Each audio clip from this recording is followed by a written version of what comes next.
Hari ini tanggal 23 Desember 2023 saya akan menyoroti yang lagi rame berkaitan dengan statement yang disampaikan oleh Cak Imin, salah satu cawapres atau tepatnya pasangan dari Capres Anies Baswedan dalam debat Pilpres edisi Cawapres.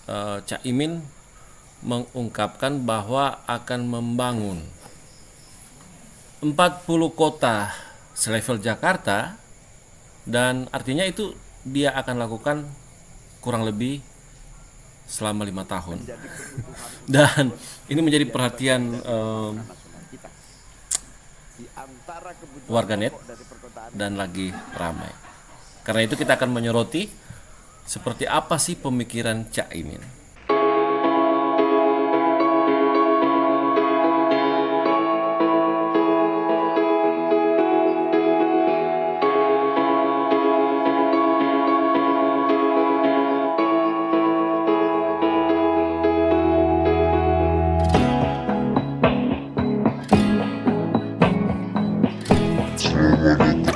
Selamat datang kembali di kanal YouTube Keluarga Tubondo Nayawan. Dan Cak Imin memulai satu pemikiran yang sangat menguras tenaga, di mana saya memperhatikan statement dari Cak Imin, pasangan Anies Baswedan, ketika menyampaikan perihal gagasan membangun 40 kota selevel Jakarta kalau mereka terpilih. Artinya 40 kota selevel Jakarta itu dilakukan dalam 5 tahun. Ini kan yang menarik bagi saya. Kemudian dikaitkan dengan pemerataan pembangunan. Jadi seperti apa sebenarnya gagasan itu? Dan ya menarik juga, kita akan memberikan reaksi di konten ini.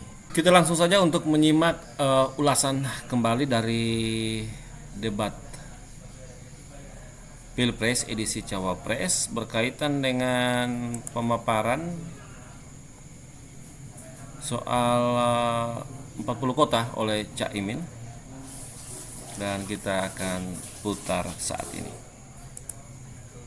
Ini menjadi kebutuhan untuk terus menjadi bagian dari pembangunan nasional kita. Di antara kebutuhan pokok dari perkotaan ini adalah infrastruktur yang memadai, dan dalam kerangka agar tidak terjadi penumpukan penduduk di dalam satu perkotaan, maka pembangunan perkotaan harus dibikin merata di berbagai tempat. Kami memiliki satu tekad bahwa di dalam pemerintahan yang akan datang minimal harus dibangun 40 kota baru yang selevel dengan Jakarta. Kita mulai dari pemikiran soal kota. Jadi Cak Imin harus memperhatikan pemikiran-pemikiran dari para tokoh teoritisi. Misalnya kalau saya itu berkaitan dengan sosiologi, maka saya akan menyampaikan salah satu tokoh sosiologi, yaitu Max Weber. Kemudian ada lagi beberapa tokoh-tokoh teoritisi lainnya yang memang fokus membicarakan berkaitan dengan kategori ataupun jenis kota ataupun teori-teori sehubungan dengan wilayah, atau dalam hal ini berkaitan dengan sosiologi kewilayahan.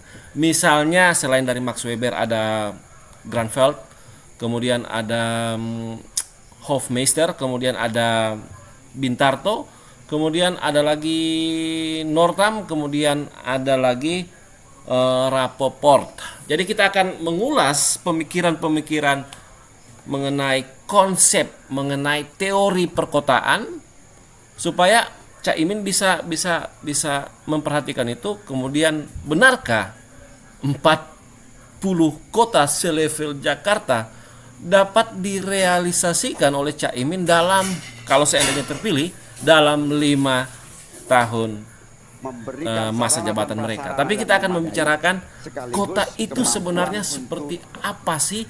Di sini saya menampilkan dokumentasi sejarah. Video ini saya unduh dari kanal YouTube Jas Merah. Dan dokumentasi tersebut menampilkan gambaran masa lalu Kota Jakarta di era kolonial Belanda. Nah, fokus kita pada pembahasan hangat dari topik viral.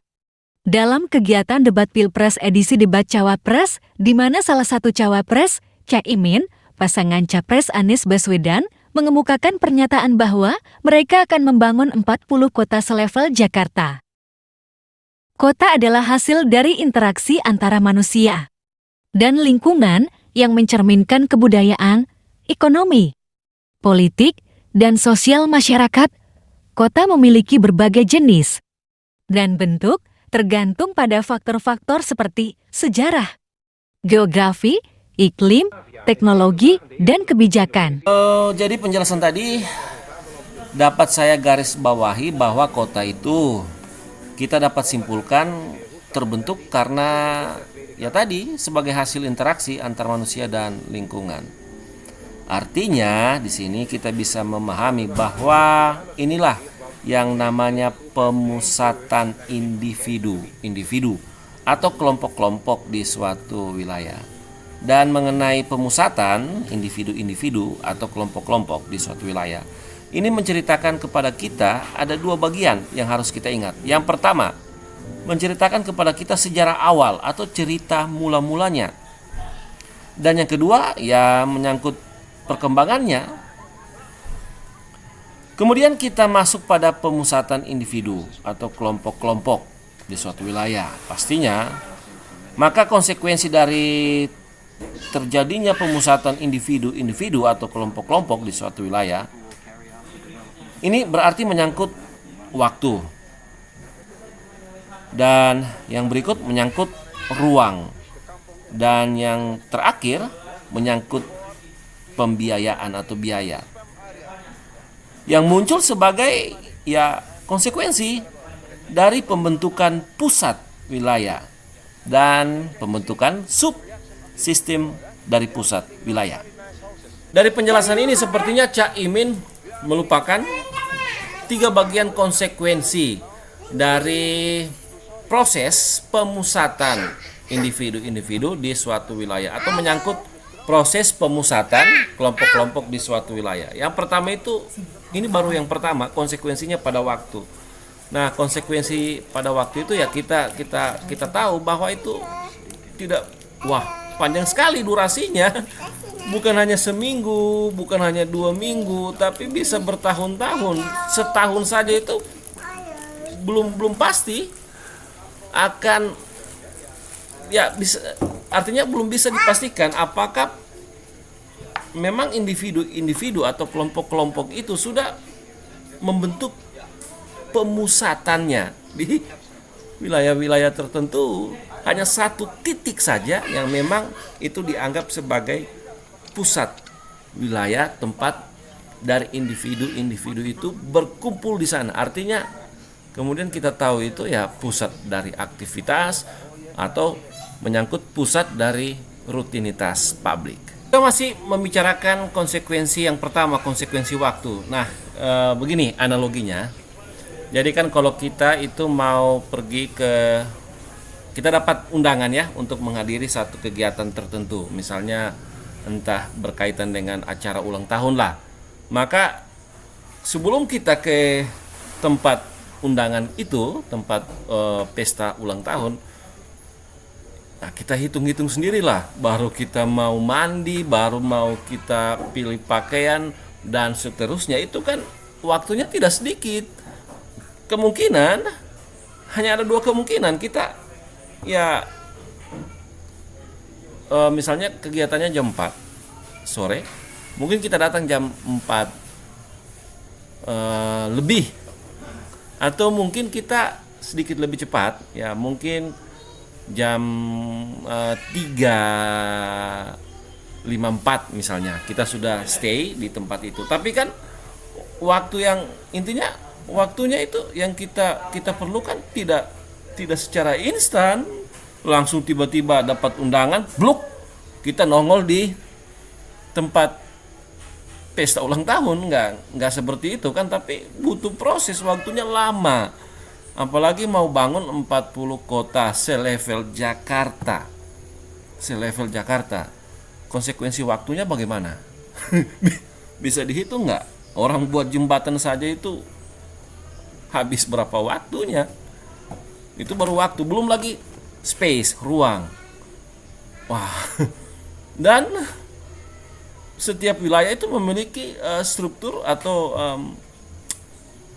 memiliki ciri khas, misalnya berkaitan dengan geologi ya, struktur tanah, bebatuan dan seterusnya, itu masing-masing wilayah berbeda.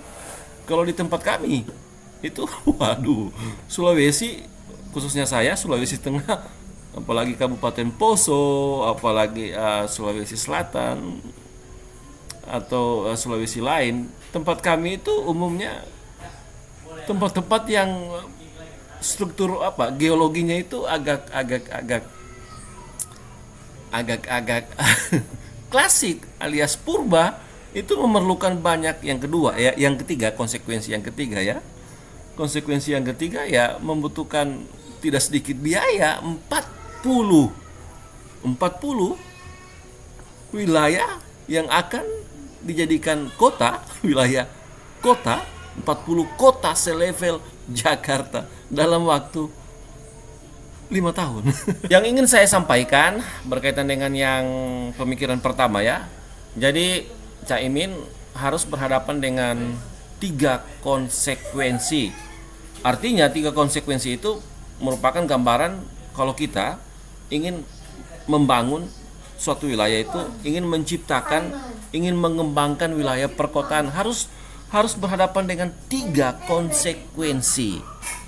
Ya, artinya itu juga bagian dari gambaran konsekuensi dari pemusatan individu atau konsekuensi dari pemusatan kelompok-kelompok di suatu wilayah.